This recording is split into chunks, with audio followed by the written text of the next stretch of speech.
अपना खुद का बिजनेस, ये सपना तो बहुत लोग देखते हैं, है ना? पर सबसे बड़ी दिक्कत कहाँ आती है?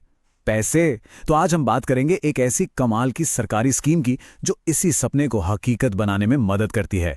चलिए स्टैंड अप इंडिया स्कीम को जरा डिटेल में समझते हैं। तो चलिए, समाधान पर आने से पहले 1 मिनट रुककर सोचते हैं। वो सबसे बड़ी दीवार कौन सी है जो एक नए बिजनेस के रास्ते में खड़ी हो जाती है?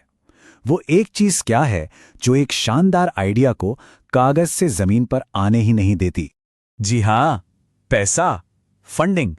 ज्यादातर मामलों में पूंजी की कमी ही वो सबसे बड़ी रुकावट होती है। पर क्या हो अगर इसका एक बहुत ही सॉलिड समाधान मौजूद हो? और बस यहीं पर एंट्री होती है वित्त मंत्रालय की स्टैंड अप इंडिया स्कीम की। ये स्कीम आप समझिए खास तौर पर फंडिंग की इसी प्रॉब्लम का सीधा सीधा जवाब देने के लिए बनाई गई है। तो इस स्कीम का मकसद क्या है? इसका मिशन एकदम क्लियर है। महिलाओं और SC/ST कम्युनिटीज के लोगों को बिजनेस की दुनिया में आगे लाना, उन्हें एंटरप्रेन्योर बनाना और खासकर उन लोगों की मदद करना जो अपना पहला बिजनेस शुरू कर रहे हैं। यहां एक शब्द बार बार आएगा, ग्रीनफील्ड प्रोजेक्ट। अब इसका मतलब क्या है? बहुत सिंपल है।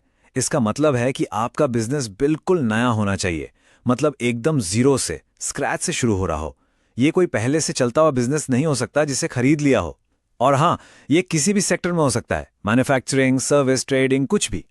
चलिए अब आते हैं उस हिस्से पर जिसका सबको बेसब्री से इंतजार होता है, यानी पैसा। ये स्कीम असल में कितनी फाइनेंशियल मदद देती है? देखिए, इस स्कीम के तहत 10 लाख रुपए से लेकर पूरे 1 करोड़ रुपए तक का लोन मिल सकता है। सोचिए जरा, 1 करोड़ रुपए किसी भी नए बिजनेस को एक दमदार शुरुआत देने के लिए ये बहुत बहुत बड़ी रकम है। और ये कोई मामूली लोन नहीं है, इसे कहते हैं कंपोजिट लोन। कंपोजिट का मतलब है कि इसमें बिजनेस की लगभग हर जरूरत का ख्याल रखा गया है, जैसे मशीनरी या दूसरी संपत्ति खरीदने के लिए टर्म लोन और रोज के खर्चों मतलब वर्किंग कैपिटल के लिए भी पैसा। इतना ही नहीं, लेन देन को आसान बनाने के लिए 1 रुपए डेबिट कार्ड भी मिलता है। तो सवाल यह है कि इतना बड़ा मौका आखिर मिल किसको सकता है? कौन कौन इसके लिए अप्लाई कर सकता है? आइए अब इसकी एलिजिबिलिटी यानी पात्रता की शर्तों को समझते हैं। देखिए, इसके जो क्राइटेरिया हैं वो बिल्कुल साफ और सीधे हैं। आवेदक की उम्र 18 साल से ज्यादा होनी चाहिए। प्रोजेक्ट, जैसा हमने बात की, बिल्कुल नया यानी ग्रीनफील्ड होना चाहिए। और हां, किसी भी बैंक में डिफॉल्टर नहीं होना चाहिए। और सबसे जरूरी शर्त, अगर ये एक कंपनी है तो उसमें कम से कम 51% हिस्सेदारी या तो किसी SC/ST समुदाय के व्यक्ति की हो या फिर किसी महिला एंटरप्रेन्योर की। सरकार इस स्कीम को लेकर कितनी सीरियस है, इसका अंदाजा आप इसी बात से लगा सकते हैं। हर बैंक की हर ब्रांच को ये टारगेट दिया गया है कि उन्हें कम से कम एक SC/ST उधारकर्ता और एक महिला उद्यमी को जरूर फंड करना है। मतलब ये सिर्फ कागजी स्कीम नहीं है, इसे जमीनी स्तर पर लागू करने की पूरी तैयारी है। ठीक है, तो अब ये तो पता चल गया कि कौन कौन अप्लाई कर सकता है।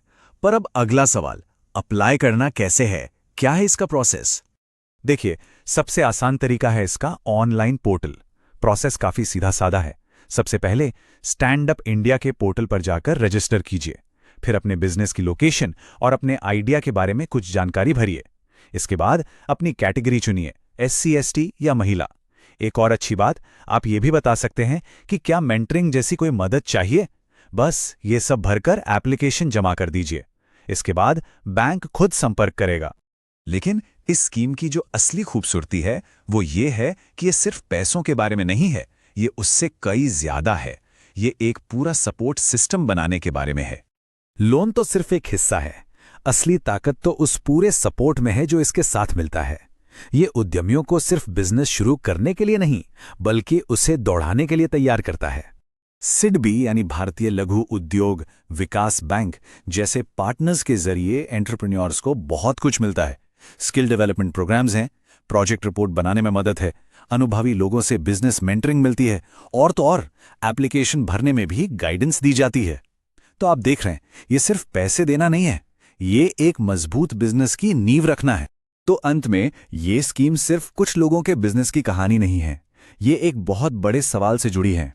जरा सोचिए उस भविष्य के बारे में जहां हर शानदार आइडिया को, हर बड़े सपने को आगे बढ़ने का एक बराबर का मौका मिले। वो भविष्य कैसा होगा?